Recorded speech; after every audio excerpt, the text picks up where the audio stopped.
지금 미국이 우리한테 돈 내놔라 자꾸 떼인 돈 깡패처럼 이야기를 하고 있는데 미국한테 돈을 줄 것이 아니라 미국한테 못 받고 있는 돈, 떼인 돈을 우리가 받아내자는 겁니다. 야, 진짜 막 환호가 엄청났어요 그때. 네. 우리는 돈을 퍼줄 지금 상황이 아니라요. 못 받고 있는 돈을 받아가지고 대한민국 경제를 살리고 우리 국민의 그런 생존권 문제를 해결하는 게 굉장히 급한 거죠. 그래서 미국한테 하나하나 청구서를 드밀자라고 했는데요. 국민주권당이 국민과 함께 미국한테 못 받은 돈을 나서서 징수를 해보려고 합니다. 제가 요 PPT에 상당히 좀 원래 PPT 잘 안 만들어 오잖아요. 선남사만 만들어 오고 좀 오늘은 공을 들여 보았습니다.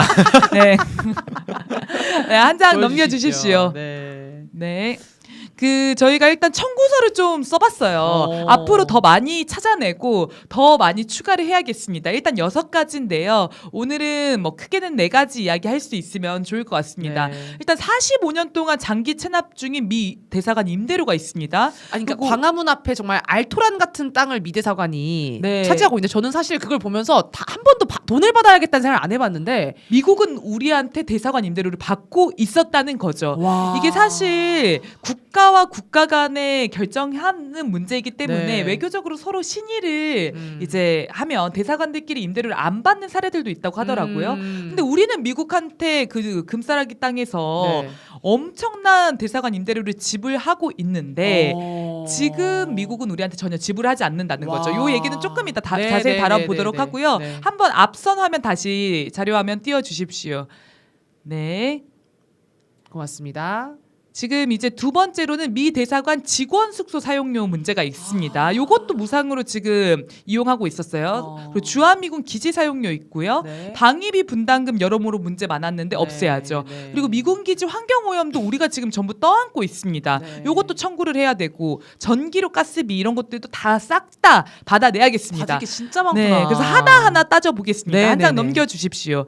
네, 이제 미 대사관 그 기본 정보를 보시면 면적이 약 1963평이에요. 1963평을 미국이 45년 동안 무상으로 사용하고 있었던 겁니다. 건물만 놓고 보면 365평 정도 된다고 합니다. 근데 우리나라 그 국유재산법이라는 법이 있더라고요. 이 법에 따르면 해당 재산가액의 1000분의 50 이상의 요율을 곱한 금액을 청구할 수 있다. 연간 사용료로. 그렇게 책정해야 된다. 이런 게 있어요. 네, 그러니까 이제 재산가를 계산한 다음에 거기에 1000분의 50 이상을 곱하라는 거죠. 그래서 그 계산을 좀 해봤습니다. 한번 넘겨주십시오. 네, 그럼 미 대사관 임대료는 얼마가 되겠느냐? 땅과 건물 가치를 합치면 4천억이 넘는다는 거예요. 그럼 이 연 임대료를 추산을 하면 4천억 곱하기 1000분의 50이 니까 이게 우리나라 돈으로 191억이라는 겁니다. 그럼 달에 191억이라는 거예요? 연간 191억. 월로 치면 16억 이상인 거죠. 그래도 많구나. 네, 넘겨주십시오 한번. 네, 연 임대료 191억을 받아낼 수 있다. 그러면 일단 못 받은 거 45년치 받아내고 올해부터 계산해서 25년도 191억, 26년도 191억, 해마다 191억이 생기는 거예요. 이 돈으로 우리 복지를 위해서 얼마나 많이 쓸 수 있겠습니까? 지금 세수가 부족해서 이재명 정부가 세수 징수 활동 활발히 벌이고 있잖아요. 지금 국세청이 다른 데 힘 쏟을 게 아니라요. 미대사관 임대료 체납된 거 징수하는데 힘을 쏟아야 됩니다. 기본소득도 할 수가 있겠네요. 저거 하면 연마다. 네, 연 임대료고요. 한 장 더 넘겨주십시오. 이게 그동안 못 받은 그 45년 동안의 장기 체납료가 있지 않습니까? 이것도 받아내야죠. 근데 나라의 재산을 무단 점유를 한 거잖아요. 45년 동안. 그럼 이 경우에는 사용료의 120%를 또 변상금으로 내야 됩니다. 임대료는 따로 하고. 네. 그래서 45년치 그 임대료를 단순 합산하면 8,597억, 약 9천억이거든요. 그러면 45년치 9천억을 받아낼 수 있는 거예요. 근데 거기에 변상금까지 계산을 해내면 1조 이상을 받아낼 수 있다는 거죠. 45년치 미납 임대료 1조 원 받아내고 연간 191억 이상 받아내자는 겁니다. 저 이자까지 쳐야 돼요. 네, 그렇죠. 다달이 이자도 사실 계산해야 됩니다. 지금 이자 계산은 안 했는데 저는 사실 수치에 그렇게 강한 편은 아니거든요. 수치에 강하신 분들 우리 같이 오셔서 연구 개발을 좀 도와주시면 좋겠습니다. 네, 다 하면 한번 네. 띄워주십시오. 네, 45년 체납 임대료 변상금 요것도 받아내자 이겁니다. 야, 우리 네. 위원장님 진짜 지독하다. 저 계산해서 왔어. 1조 316. 네. 받아야죠. 근데 네, 받아야죠. 근데 이게 실제 다른 네. 나라 사례를 보면 그런 사례가 있어요. 어. 일본 같은 경우에도 그동안 임대료를 못 받고 있다가 2007년도에 10년치 임대료 7천만 엔을 한꺼번에 납부를 받았습니다. 오, 그러니까- 받은 사례가 있구나. 네, 일본에 주둔하고 있는 미국 대사관은 그동안 안 낸 10년치 임대료 7천만 엔을 엔을? 한꺼번에 납부를 했다는 거죠. 근데 왜 어. 우리한테 돈 안 냅니까? 그러니까요. 우리를 너무 만만하게 보는 거 아니겠습니까? 우리나라 정부 얘기를 안 하니까 그동안 안 해왔잖아요. 맞습니다. 그래서 그동안 국회에서도 이야기는 나왔어요. 근데 본격적으로 이거 징수하자라고 만들지 못했죠. 네. 그래서 국민적 징수 운동을 벌여서 국회를 좋다. 움직여 보자는 겁니다. 좋다 좋다. 네, 화면 한번 띄워주십시오. 유튜브로 보시는 분들 구호 한번 외쳐주세요. 돈 내라, 방 내라. 네, 좋지 않습니까? 좋아요. 너무 구호 좋아 진짜로. 네, 그다음 두 번째입니다. 네, 화면 넘겨주십시오.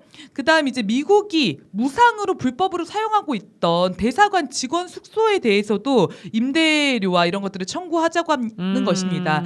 이제 그동안 용산 미군 기지 내에 대사관 직원 숙소를 불법적으로 만들어놨어요. 아, 또 용산에 있었구나. 네, 미군 기지에 왜 대사관 직원 그러니까 숙소가 신기하네. 있나요? 미군이 아닌데? 네. 그러니까 이게 위반인 거예요. 어. 원래 한미 소파에는 기지에는 주한미군과 그 관련자들만 그렇죠. 네, 주둔하게 되어 있거든요. 그러니까 네. 대사관 직원은 기지 시설을 사용하면 안 되고 별도의 시설을 대여하든지 임대료를 지불했어야 됐던 거죠. 네. 근데 이게 논란이 되니까 미국이 아차 싶었나 봐요. 어. 한 장 더 넘겨주십시오. 돈을 이제 내겠다. 그러니까 이제 숙소를 부지를 줘라 이런 협상을 하게 된 겁니다.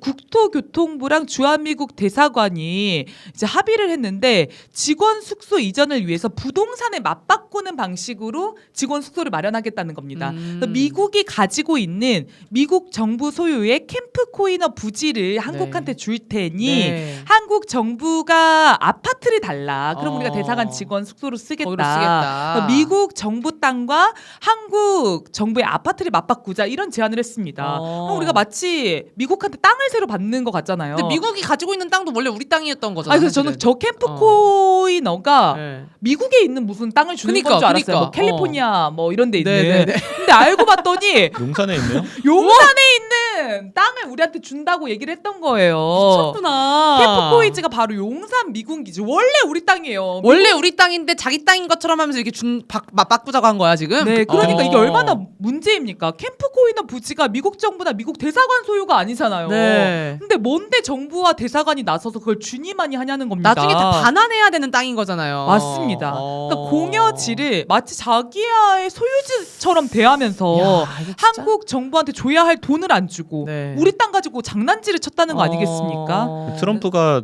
미군 기지 땅 다 달라고 했던 말이 괜히 나온 게 아니네요. 이미 다 그렇게 생각하고 있었네요. 그러니까 이미 머릿속에 미군 기지는 우리 땅이야 이런 생각을 하고 있었던 네. 거예요. 그래서 우리 땅 줄 테니 너네 아파트 내놔 이런 말도 안 되는 소리를 하고 있었던 겁니다. 네. 이것도 받아내야 된다는 거죠. 그렇죠. 네, 그리고 다음 장 넘겨 주십시오. 네, 지금 이제 미군 기지 사용료를 받아내야 됩니다. 네. 제가 한번 예전에도 얘기 드렸던 것 같은데 전국의 주요 주한 미군 기지만 뽑아도 저렇게 많습니다.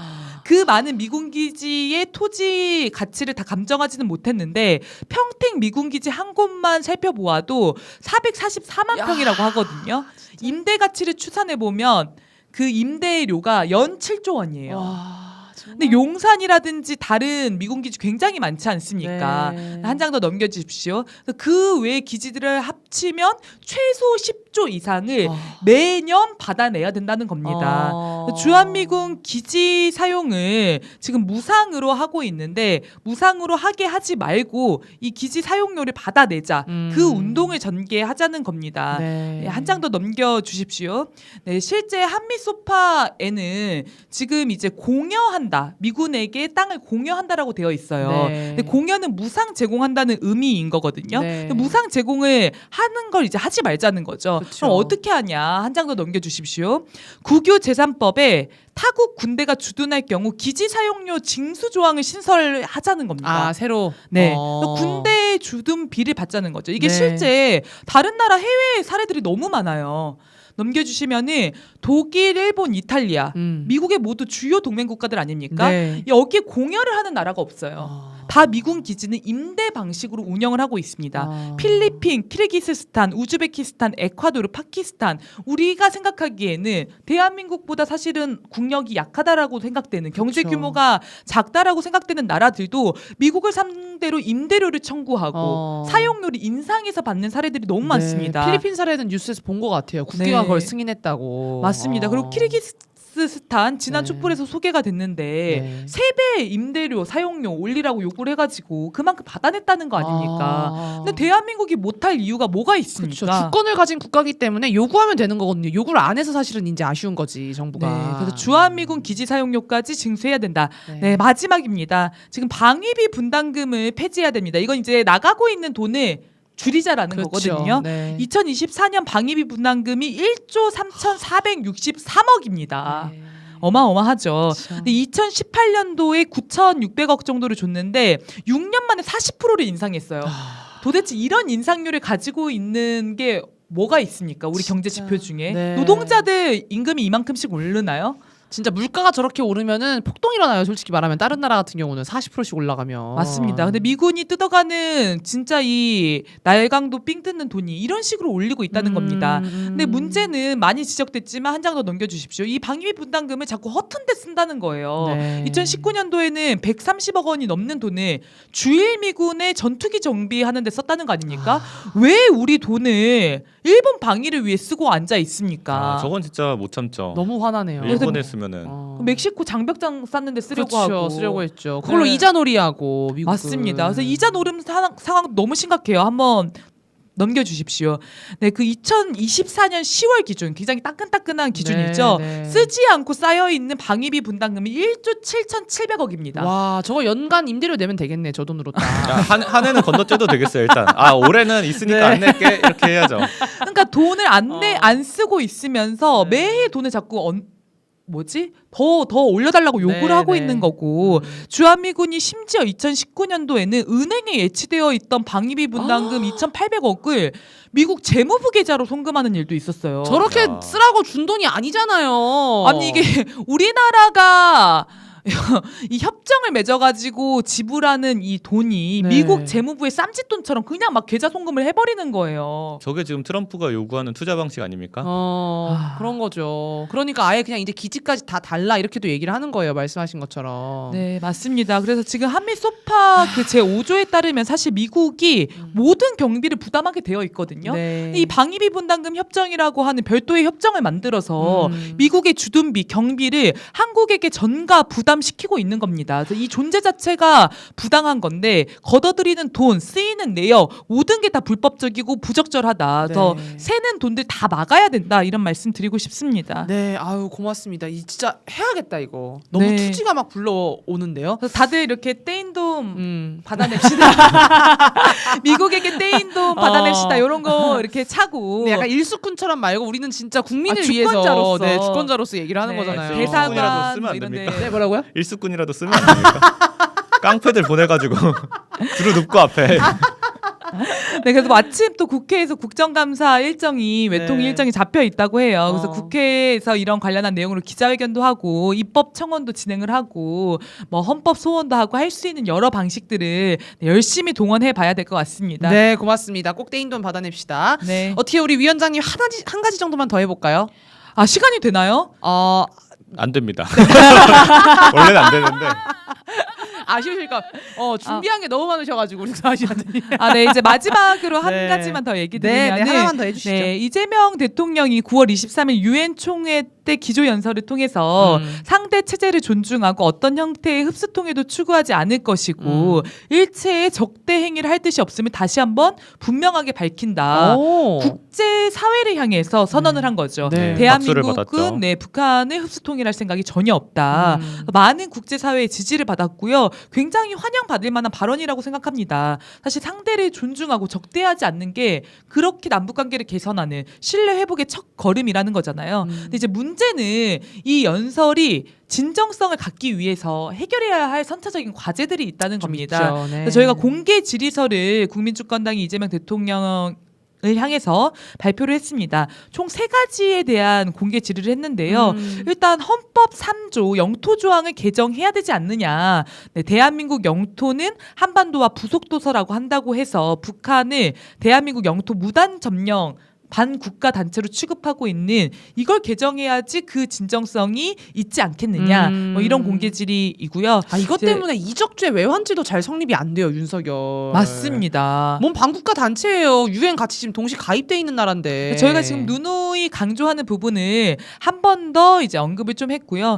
네, 두 번째로는 헌법 제4조 대한민국이 자유민주적 기본 질서에 입각한 통일 정책을 수립하고 추진한다라는 요게 사실 흡수통일 내용이잖아요. 네. 요거를 삭제해야지만 체제 존중의 진정성이 전달되지 않겠는가. 사실 북한은 사회주의 국가로서 그 체제를 계속해서 완성해 가고 있는 나라이지 않습니까? 네, 네. 체제 존중은 이 흡수통일 조항이 삭제돼야 가능하다. 그러네요. 네, 그리고 세 번째로는 국가보안법 폐지해야 되지 않냐는 거죠. 지금 이제 북한에 대한 민간 접촉을 전면 허용했다는 거잖아요. 맞아요. 100% 허용했다고 네. 정동영 통일부 장관이랑 얘기 근데 나왔었죠. 북한 가면 잠입 탈출죄, 북한 사람 만나면 회합 통신죄, 북한의 긍정적 표현하면 고무 찬양죄. 이게 다 국가보안법에 명시된 내용들입니다. 그리고 정권이 바뀌면 언제 또 이게 범죄가 될지 모르는 게 불안한 거잖아요, 사실은. 맞습니다. 네. 그래서 그 예전에 그런 사례 많지 않았었나요? 남북관계 좋았을 때 합작해가지고 기업 활동했는데 간첩으로 나중에 몰려가지고 맞아요. 계속 압수수색 당하고 실형도